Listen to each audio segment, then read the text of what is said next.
Akka maqaan koo Tolee jedhama. Umuriin koo waggaa 9. Guyyaa dhalata koo waan dhufaa jiruu fi sagantaa qopheeffachuun yaada.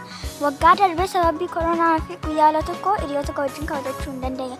Bara kana sagantaa hiriyoota koo wajjin kabajachuun yaada.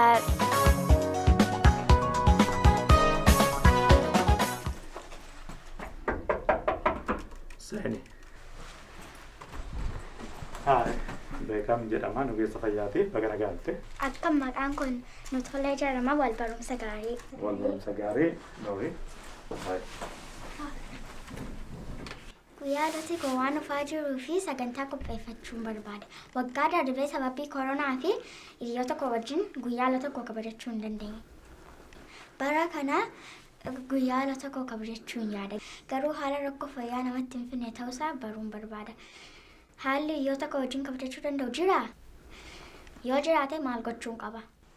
Hayyeen tole gaaffii baay'ee gaarii gaafatte. Tatamsa'ina COVID-19 xiqqeessuuf wantoonni godhamuu qaban jiru. Tokkoffaa ijoollee umurii waggaa 5 haga 11 ta'an talaallii COVID-19 fudhachuun baay'ee barbaachisaadha. Kunis ijoolleen akka COVID-19 hin saaxilamne gargaara. Talaalliin COVID-19 bilisa. Dhiibbaa namarraan ga'uu hin qabu. Dhukkuba COVID-19 namarraa ittisa.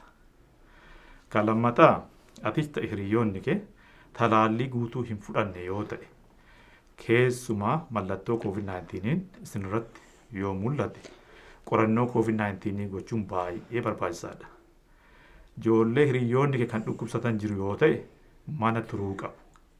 Dhumarratti ijoollee hiriyoota kee waliin galma yookaan mana keessa yeroo jirtu haguuggii qulqullina qabu seeraan gargaaramuun baay'ee barbaachisaadha.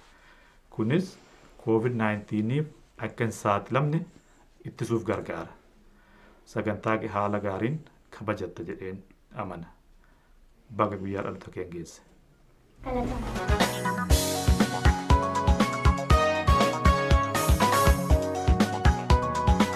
Nagaa qabaachuun maatii qaba garuu barbaachisaadha. Ani amma guyyaa dhalootii koo dhufuutti eeguu hin danda'u. Bara keetti saama tokko waggaa 10 taate.